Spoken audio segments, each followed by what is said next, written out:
de l'Ascension, et le voilà. Il va se joindre au chef de l'État et les deux vont marcher jusqu'au lieu où ils vont prendre la parole. Donc le président de la République va prendre en premier la parole pour souhaiter la bienvenue, et par la suite le Saint-Père va devoir s'adresser à la ville et au monde. Voilà, le Saint-Père est là, on ne le voit pas, il est en train de traverser en ce moment les couloirs présidentiels pour se diriger vers le jardin, et c'est là qu'il va donner son message à la ville et au monde devant les corps constitués. Giscard Koussema, avant de partir, après le palais de la Nation, demain c'est l'aéroport de Ndolo pour la messe, et après c'est un séjour de 4 jours. Hein. Demain, le grand événement, c'est la messe. Et puis, il va recevoir, ce sera à l'annonciature apostolique de représentants qui viennent de province, des victimes de violences. Ça va se passer à l'annonciature. Les jours suivants, ce sera une rencontre avec les jeunes au stade de martyrs de Kinshasa. Et le dernier jour, il va s'adresser aux prêtres, aux consacrés, et les évêques avant de prendre le vol pour Djouba. Nous allons y revenir. Merci. Nous allons donc nous concentrer. Le pape est en train maintenant de marcher, on ne le voit pas.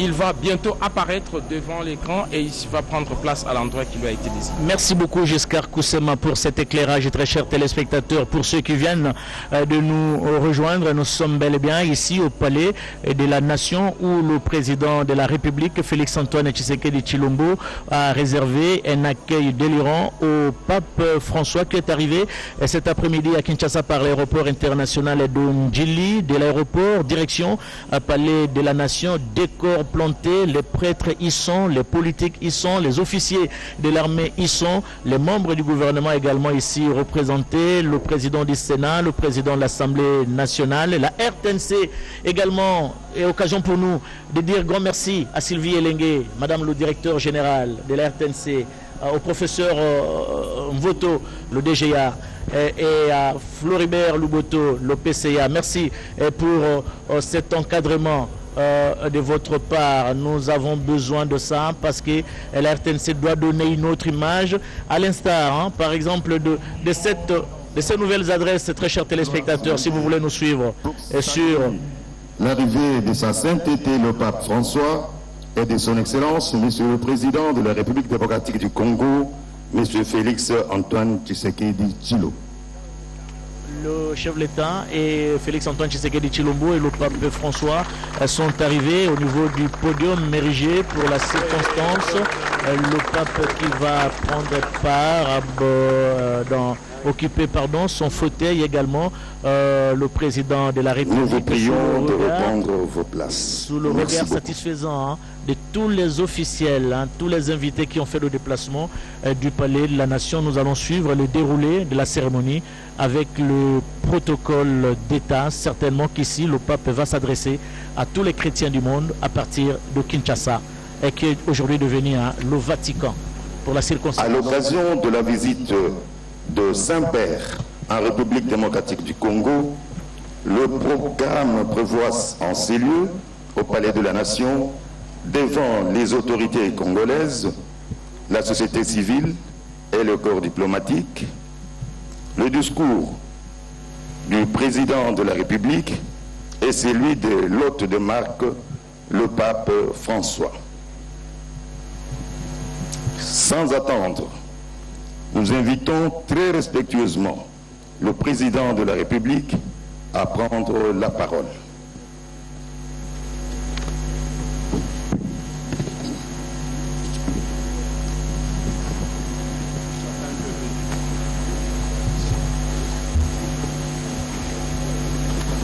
Sa sainteté, c'est avec une grande joie que le peuple congolais et moi-même saluons l'honneur que vous faites à la République démocratique du Congo en acceptant d'y effectuer à partir de ce jour votre visite pastorale sous le thème « Tous réconciliés en Jésus-Christ ».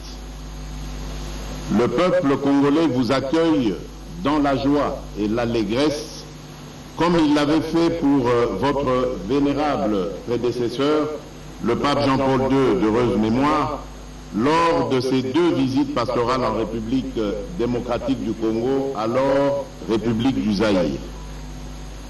Au nom de l'ensemble de notre peuple, dans la diversité de ses sensibilités religieuses, au nom de tous ceux qui sont présents, de ceux qui sont, pour des raisons diverses, absents et n'ont pu effectuer ce déplacement, ainsi qu'au mien propre et en celui de ma famille, je vous souhaite la bienvenue. Sa sainteté, la République démocratique du Congo est un grand pays au cœur du continent africain, constitué de 26 provinces dans lesquelles vivent plus de 450 tribus. Ces populations ont une riche et harmonieuse diversité culturelle et celle-ci, plutôt que d'être un facteur de séparation, s'est muée au fil de l'histoire de notre nation en un ferment à l'avènement d'une terre de paix et d'hospitalité, ainsi qu'une terre d'accueil pour les peuples d'Afrique et du monde. Sa sainteté. Si la République démocratique du Congo a proclamé la laïcité de l'État comme principe constitutionnel, la vie de nos populations demeure, elle, profondément liée à des convictions religieuses qui traduisent le dynamisme et la vitalité de leur foi. Ces convictions structurent notre agir collectif et la vie de nos familles repose en grande partie sur ces valeurs religieuses.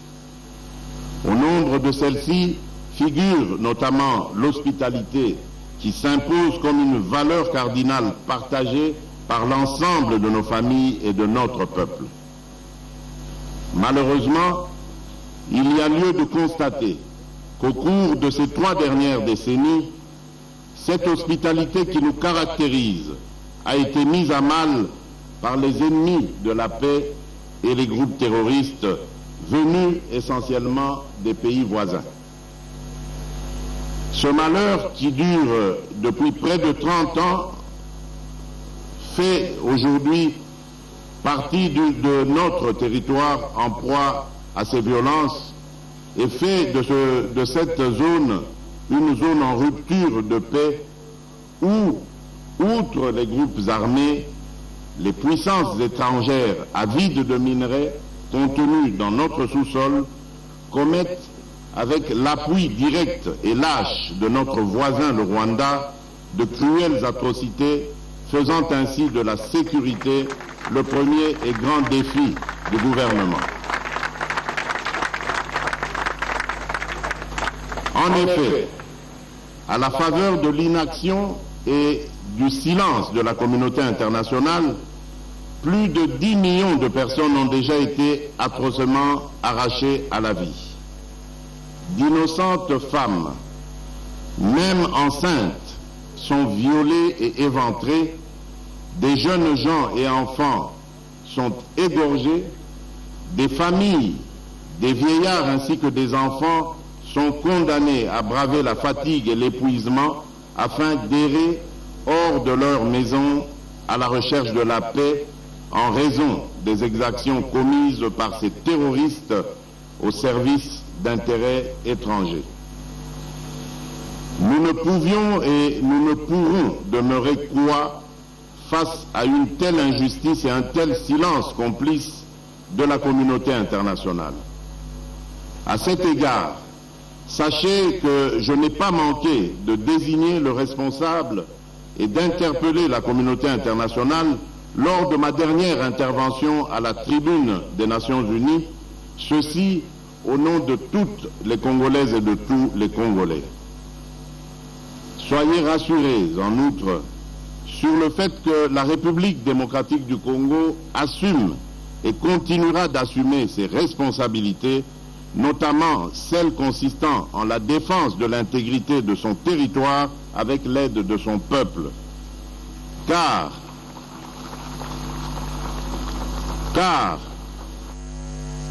tableau sécuritaire préoccupant, le patriotisme ainsi que la détermination du peuple congolais pour la défense de sa patrie font sa force.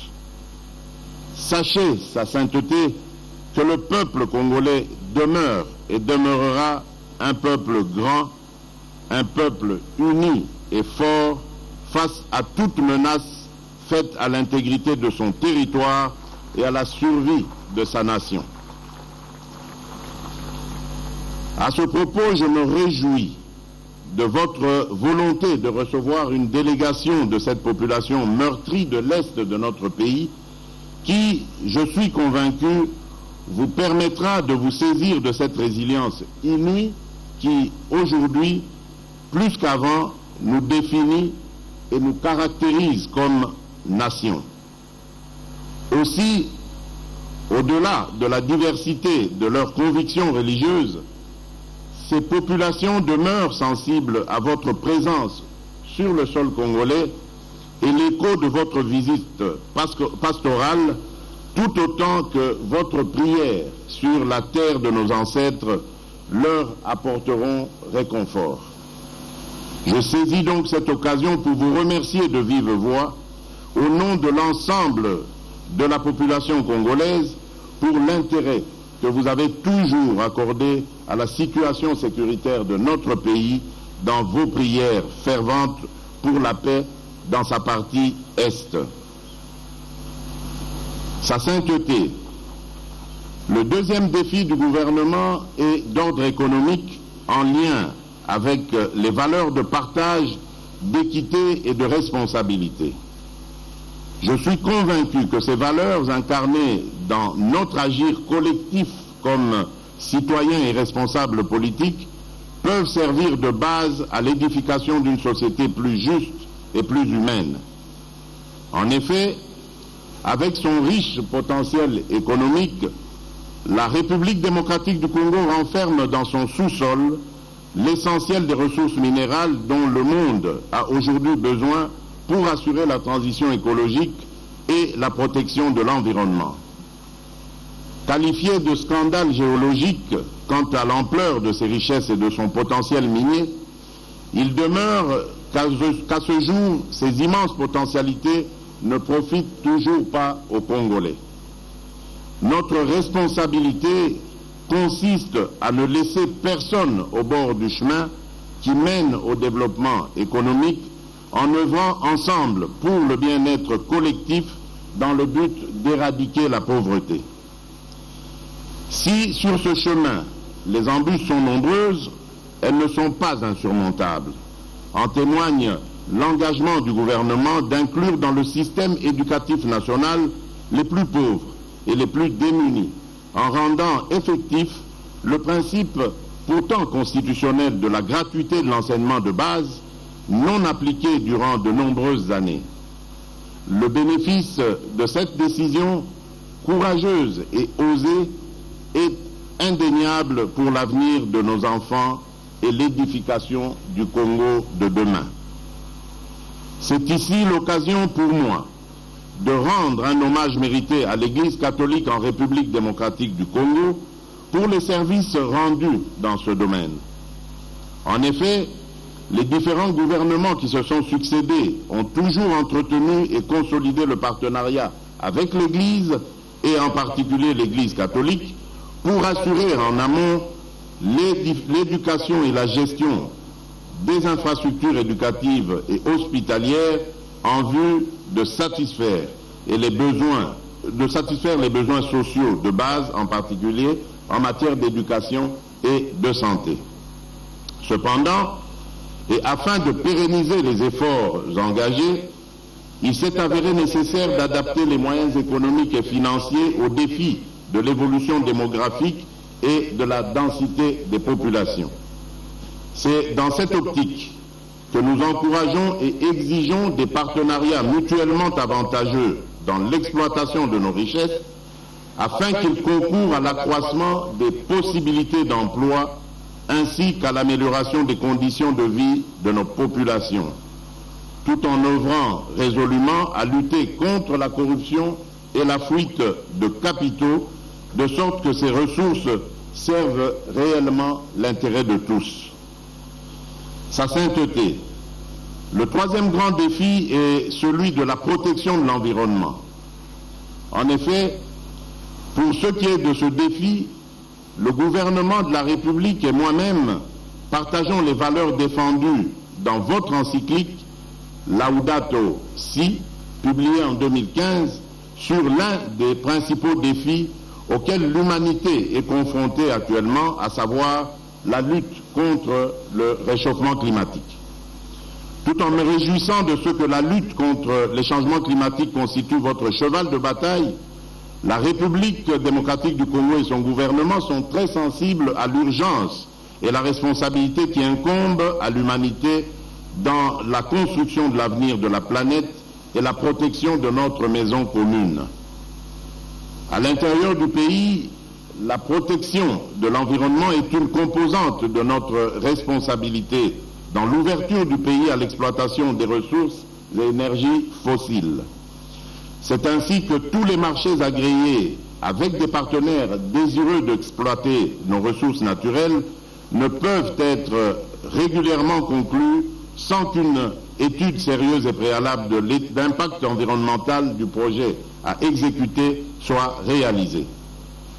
En outre, le gouvernement met un soin particulier à la protection de la biodiversité dans les parcs naturels disséminés sur son territoire où des espèces rares et d'importance pour l'équilibre de cette biodiversité souffrent encore de l'insécurité et où des animaux, y compris ceux en voie de disparition, sont victimes eux aussi de la barbarie des groupes armés. Tout récemment encore, nous avons lancé avec beaucoup de précautions des appels d'offres pour exploitation dans le strict respect des règles et principes de protection de l'environnement de quelques gisements pétroliers en faisant recours à de l'expertise avérée en ce domaine. Dans ce contexte de la récession économique consécutive à la crise post-Covid et au conflit armé en Ukraine, ce choix judicieux permettra sur le long terme à notre économie d'amortir durablement le choc lié à ces crises et de permettre à notre peuple de tirer enfin avantage des richesses de son sous-sol. En tout état de cause, les membres du gouvernement de la République et moi-même n'arrêtons pas de réitérer cet engagement tel que ce fut le cas au cours de la 26e conférence des partis à la Convention des Nations Unies sur le changement climatique, la COP26, où nous avons présenté la République démocratique du Congo à la face du monde comme pays solution à la crise climatique et la lutte contre les changements climatiques. En effet, notre pays dispose de 165 millions d'hectares de forêts, deuxième plus grande forêt tropicale du monde, une grande réserve de biodiversité, avec comme principal atout sa capacité d'absorption de carbone, la première au monde, capable d'absorber près de 1,2 milliard de tonnes de dioxyde de carbone par an. C'est pourquoi, pour mieux protéger nos forêts, nous avons toujours milité pour une justice climatique afin que les plus grands pollueurs qui sont à la base de la destruction de l'environnement versent des compensations aux gardiens de la planète que nous sommes. Ces compensations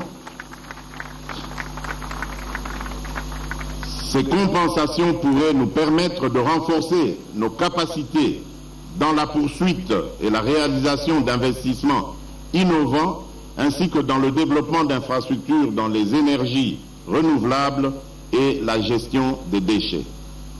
Enfin, je suis fermement convaincu que l'éloignement des menaces sécuritaires dans notre pays contribuera à coup sûr à l'efficacité de la lutte contre les changements climatiques et la protection de l'environnement.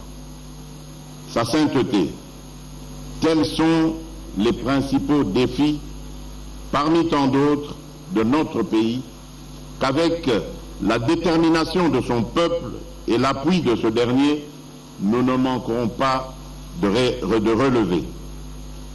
Votre visite pastorale contribuera sûrement à renforcer cette détermination et notre peuple est disposé à accueillir votre message de paix, d'espoir, de réconfort, d'affermissement et de fraternité. Je voudrais ainsi clore mon propos en vous souhaitant, au nom de l'ensemble de notre peuple, un agréable séjour pastoral en République démocratique du Congo. Soyez le bienvenu ou, comme on dit chez nous, dans nos 4 langues nationales, Boye Bolamu, Gifika Dilenga, Kuisambote, Karibu Kwetu, je vous remercie.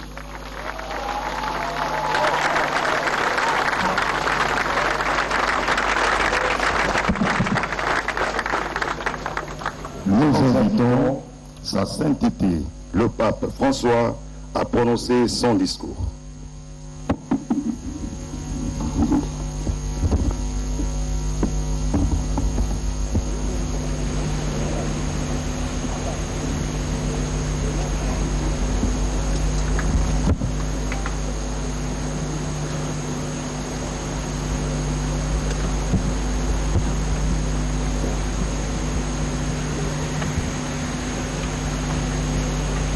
Signor Presidente della Repubblica, illustri membri del governo e del corpo diplomatico, distinte autorità religiose e civili, insieme rappresentanti della società civile e del mondo della cultura, signore e signori, vi saluto cordialmente e grato al signor Presidente per le parole che mi ha rivolto. Sono felice di essere qui in questa terra così bella, vasta, meravigliosa, che abbraccia a nord la foresta equatoriale, al centro verso il sud altipiani e savane arreate, all'est colline, montagne, vulcani e laghi, a ovest grandi acque con il fiume Congo che incontra l'oceano. Nel vostro paese, che come un continente nel grande continente africano, sembra che la terra intera respiri. Ma se la geografia di questo polmone verde è tanto ricca e valigata, la storia non è stata altrettanto generosa. Nonostante della guerra, la Repubblica Democratica del Congo continua a patire entro i suoi conflitti e migrazioni forzate e a soffrire terribili forme di sfruttamento indegne dell'uomo e del creato. Questo paese immenso e pieno di vita, questo diaframma d'Africa colpito dalla violenza come da un pugno nello stomaco, sembra da tempo senza respiro. Signor Presidente, lei ha menzionato questo genocidio dimenticato che sta soffrendo la Repubblica del Congo.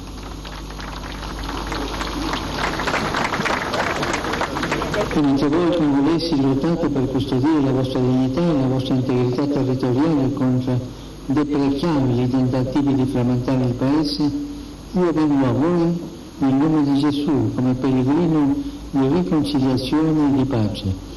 Ho tanto desiderato essere qui e finalmente giungo a portarvi la vicinanza, l'affetto e la consolazione di tutta la Chiesa e imparare del vostro esempio di pazienza, di coraggio e di lotta. Vorrei parlarvi attraverso un'immagine che ben simboleggia la luminosa bellezza di questa terra, l'immagine del diamante. Cari donne e uomini congolesi, il vostro paese è davvero un diamante del creato, ma voi, tutti voi, siete infinitamente più preziosi di ogni bene che sorge da questo suolo fecondo. Sono qui ad abbracciarvi, per ricordarvi che avete un valore inestimabile, che la Chiesa e il Papa hanno fiducia in voi, credono nel vostro futuro, in un futuro che sia nelle vostre mani, e nel quale meritate di riversare le vostre doti di intelligenza, sagacia e operosità.